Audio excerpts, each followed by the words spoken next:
பத்திரிகையாளர் திரு பிரகாஷ் இணைந்திருக்கின்றார்.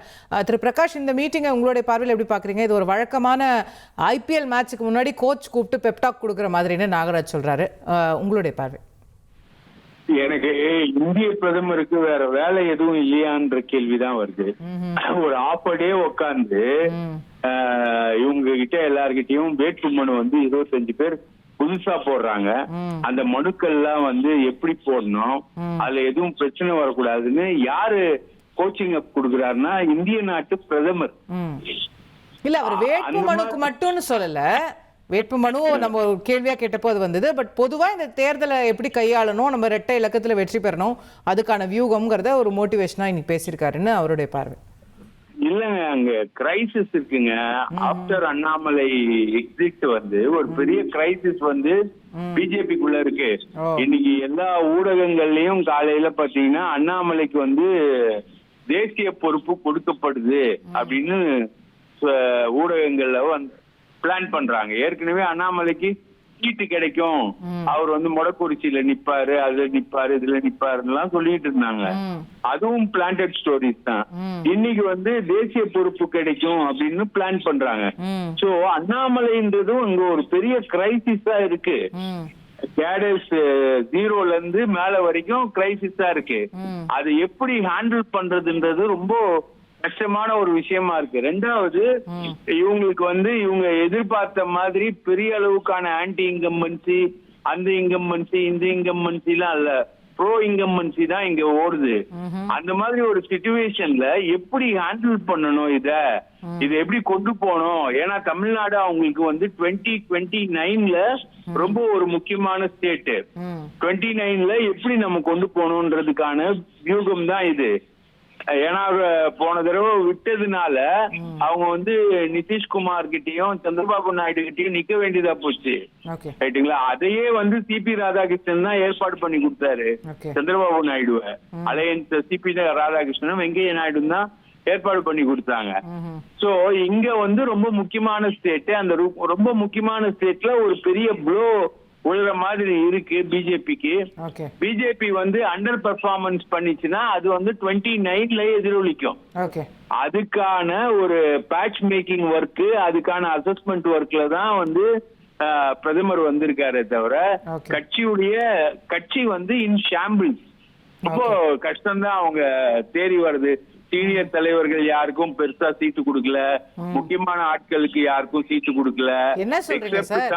எவ்வளவு முக்கியமான ஆட்கள் போட்டிருந்தீங்க. அண்ணாமலை அவர்கள் போட்டியிடலன்ற ஒரு விமர்சனம் தவிர மற்ற all other important leaders contest பண்றாங்களே. வானதி நிக்கிறாங்க, தமிழிசை நிக்கிறாங்க, நயினார் நிக்கிறாரு,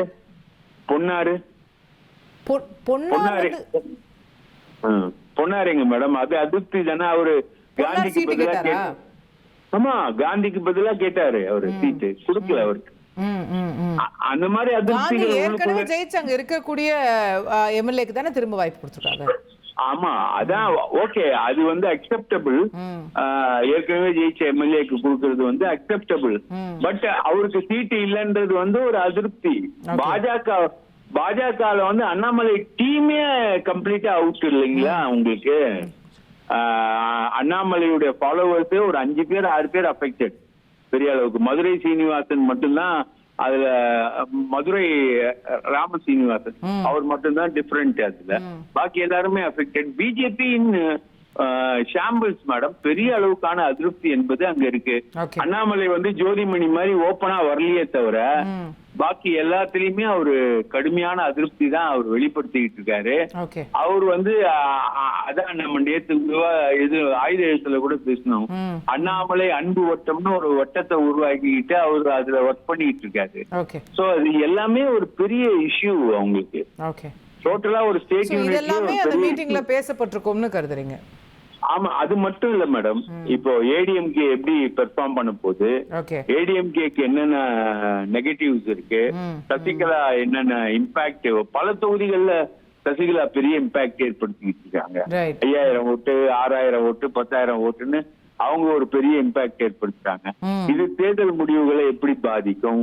தேர்தலுக்கு அப்புறம் இப்போ ஒரு அமைச்சர் சொல்லிட்டு போயிருக்காரு இல்லைங்களா, நாங்க தாவேகாவுடன் கூட கூட்டணி அமைச்ச அரசமைப்போம் அப்படின்ற மாதிரி ஒரு ராம்தாஸ் அத்வாலே அந்த அந்த டாக்டிக்கல் லைன் எப்படி போகும், ஓகே தாவேகா எப்படி பெர்ஃபார்ம் பண்ணும், திமுக எப்படி மைனஸ் ஆகும், திமுகவுக்கு என்னென்ன மைனஸ் இருக்கு, விஜயால மைனாரிட்டி வாக்குகள் எல்லாம் பிரிச்சு அவர் எடுத்துட்டு போக முடியுமா, திமுக வாக்குகளை பிரிப்பாரா, இல்ல அவர் அதிமுகவை டோட்டலா டேமேஜ் பண்ணுவாரா, மாதிரி நிறைய விஷயங்கள் இருக்கு. மெயினா வந்து 2029 பாராளுமன்ற தேர்தல் வந்து தமிழ்நாடு இம்பார்ட்டன்ட்.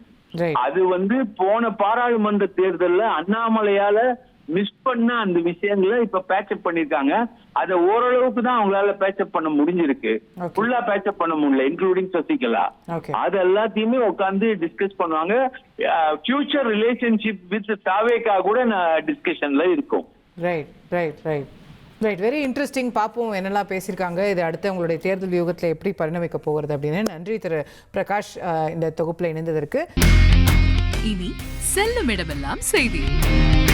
தந்தி டிவியின் வாட்ஸ்அப் சேனலை ஃபாலோ பண்ணினா செல்ல இருக்கும் இடமெல்லாம் செய்தி. இதோ QR கோட் இப்பவே ஸ்கேன் பண்ணுங்க, ஃபாலோ பண்ணுங்க.